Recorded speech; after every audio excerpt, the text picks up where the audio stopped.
The story of TikTok's dirtiest predator doesn't begin with fame or viral dances, but with whispers. In the early 2020s, TikTok was still the Wild West. Trends exploded overnight. Teenagers became celebrities in weeks, and buried somewhere beneath the lip syncs, challenges, and viral audios, a name began to surface. Not for talent, not for creativity, but for something far darker. Dylan Zippy. Known online as DZ and more infamously as The Chin, Dylan was just another face in TikTok's endless scroll of creators. Born on April 23, 2003, very little is publicly known about his early life. What is known is that he performed well academically and was already taking college-level courses by the age of 17. On paper, nothing about Dylan suggested the controversy that would later become attached to his name. That changed when he discovered the content that made him visible. Thirst traps. Dylan's account revolved around exaggerated facial expressions, intense eye contact with the camera, and a strange but recognizable habit: slowly stroking his chin while posing. It was awkward, it was uncomfortable, but most importantly, it worked. The algorithm rewarded him and the views followed. Soon, Dylan's account began to grow. Tens of thousands of followers, thousands of likes per video. His nickname, The Chin, became inseparable from his online identity. And with that visibility came attention, the kind every influencer wants, at least at first. Behind the scenes, something else was allegedly happening, something that would completely reframe how viewers interpreted everything they were seeing. One of the earliest and most serious allegations came from a 14-year-old TikTok user who later claimed that Dylan had been communicating with her privately on Snapchat. According to her account, the conversations were not casual or friendly. She alleged that they quickly crossed into deeply inappropriate territory. The proof she presented didn't reveal Dylan's full face, but it didn't need to. The material allegedly included distinctive details: LED lighting, familiar furniture, and the same white beanie Dylan frequently wore in his TikTok videos. Details that viewers immediately recognized. At first, Dylan said nothing. He continued posting, continued uploading thirst-style content, continued growing his platform. But as the allegations spread, ignoring them became impossible. The comments filled with questions, screenshots circulated, and eventually, after reaching roughly 40,000 followers, Dylan addressed the situation publicly. The video stood out immediately. No music, no filters, no gimmicks, just Dylan. In it, he acknowledged that the messages were real. He claimed he was unaware of the individual's age. He said he believed the interaction was harmless and unintentional, that he meant no wrongdoing, that it was a misunderstanding. But by confirming the messages existed, Dylan had already crossed the line. Whether intentional or not, the interaction itself was now undeniable. Guys, again,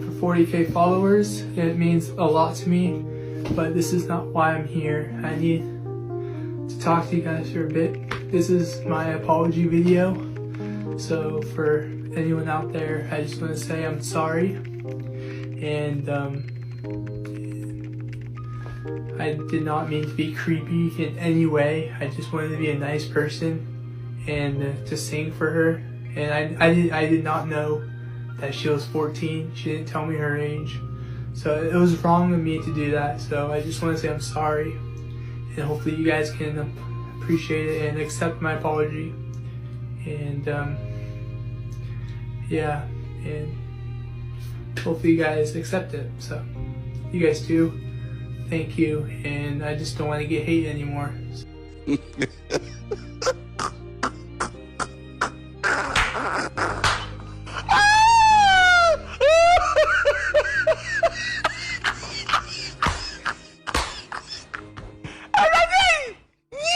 Instead of closing the chapter, the video did the opposite. It sent people searching, and once they started looking, they didn't stop, because that first allegation would not be the last. The apology was supposed to end it. That was the intention, at least. A short video, carefully chosen words, and then a quiet return to normal content. That's how these situations usually go online. Attention fades, audiences move on, the algorithm forgets. But with Dylan Zippy, the opposite happened. The moment the apology went live, interest exploded. People who had never heard his name before began searching it. Old clips were reposted, screenshots resurfaced, and those who had already been watching closely saw the video not as accountability, but as avoidance, an attempt to manage the narrative without fully addressing what had occurred. And then another allegation surfaced. This time, it involved a 13-year-old girl. She alleged that Dylan had once again engaged in inappropriate private communication and requested material that crossed clear boundaries. Just like before, the evidence she shared allegedly matched Dylan's environment. The same lighting, the same clothing, the same recognizable details that had already become familiar to those following the situation. By this point, a pattern was forming. Multiple minors, similar ages, similar platforms, similar methods of communication. The explanation Dylan had previously relied on, that he was unaware of someone's age, began to collapse under its own weight. This no longer appeared to be a single misunderstanding. It was beginning to look like repetition. Public perception shifted quickly. People who had initially given him the benefit of the doubt no longer could. The tone in his comment sections changed entirely. What had once been flirtatious jokes and casual support turned into accusations, warnings, and open hostility. And still, Dylan continued posting. Despite the growing backlash, Dylan's TikTok account remained active. New videos continued to appear, and his posting schedule showed little change. From the outside, it seemed as though nothing had shifted. For many viewers, however, that persistence didn't calm the situation, it intensified it. The longer he continued uploading without addressing the controversy, the more attention it attracted. Then came an incident that removed much of the remaining uncertainty for a large portion of the audience. An Instagram account, later revealed to be a troll profile, presented itself as belonging to a 14-year-old. The age was clearly stated, both in the profile description and again during the conversation itself. When Dylan responded, the interaction quickly became a point of concern. According to messages that later circulated publicly, the conversation continued even after the age was made clear. There was no visible attempt to disengage or redirect the interaction. By this stage, Dylan had already faced multiple public accusations. His name had become increasingly associated with claims of inappropriate online behavior involving minors. Despite that growing reputation, the newly surfaced messages suggested that earlier controversies had little effect on his actions. As screenshots spread, the situation moved beyond TikTok. YouTube creators began producing long-form videos examining the allegations in detail, laying out timelines, reviewing archived posts, and compiling previously shared material. With each upload, the narrative became more difficult to dismiss as exaggeration or rumor. Around this time, another voice entered the discussion. A TikTok creator known online as Your Favorite Guy claimed to have known Dylan personally. According to him, they were once part of the same private group chat made up of TikTok creators. He alleged that concerns about Dylan's behavior existed even before Dylan turned 18,